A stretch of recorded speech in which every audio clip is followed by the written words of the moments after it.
Look, I'll be honest. When I first heard that Elon Musk, the world's richest man, wanted to buy Twitter for $40 billion in cash, I thought, hey, that shouldn't be so difficult for him. Then I found out that most of his wealth is tied up in Tesla, and in cash he only has about $3 billion. Now I thought this deal is impossible. How will he pay for it? Turns out I was wrong again. Because on 25th April, Elon Musk signed a deal to buy Twitter for $44 billion. In just 3 months, he went from having no stake in Twitter to becoming the company's largest shareholder to buying the whole company. How is he doing it? Why is he doing it? And what will it change for you? Let's find out. In March this year, Elon criticized Twitter over free speech and said that he was seriously considering building his own social media platform. Next month, people found out that he had already become the biggest shareholder in the company because he had been secretly buying shares since January. Musk was then invited onto the board, to which he said no thank you and instead offered to buy the whole company. The board wasn't sure if he could pay for it, but Musk unveiled a new plan in which he showed that he could arrange the cash by taking loans and borrowing against his own shares. The shareholders were happy and pushed the board to accept the deal, making Elon Musk the new king of Twitter. If you were a billionaire and you wanted to buy a company to make even more money for yourself, I would have 3 words for you. Don't buy Twitter. Why? Because it's not very good at generating profits.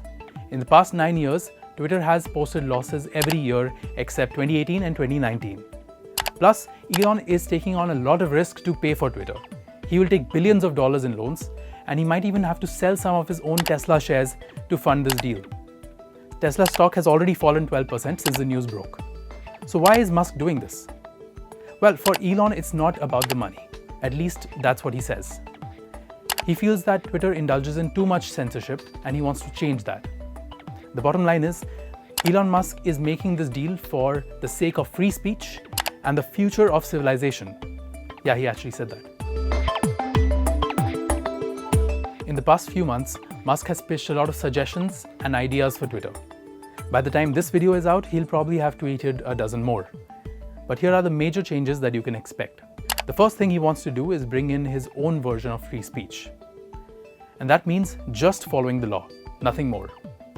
Musk feels that Twitter is too aggressive in removing tweets and banning people. Once he becomes the owner, you can expect the content rules to become more relaxed.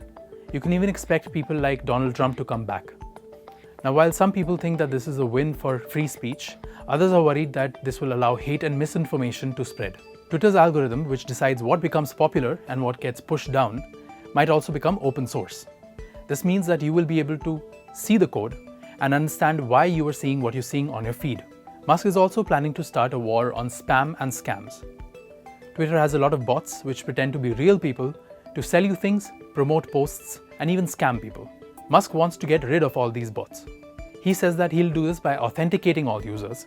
Not sure what that means, but you might soon have a blue tick right next to your name. Twitter could also get an edit button soon, letting you edit your tweets after you post them. Right now, the only way you can fix a typo is by living with it or deleting your tweet and posting another one. But the biggest change would be in Twitter's management. Musk might kick out the current CEO and other top management after the deal is done. A lot of employees might also leave because they think that Musk's idea of Twitter doesn't fit in with their idea of Twitter. After the deal is done, Elon might find that buying Twitter was easier than running Twitter. Some of the changes he wants to make will be difficult to pull off, some ideas might backfire, and plenty of new problems will surely crop up. Already, people are leaving Twitter in the thousands. Will Twitter become a champion for free speech or a haven for hate speech? We'll find out soon enough.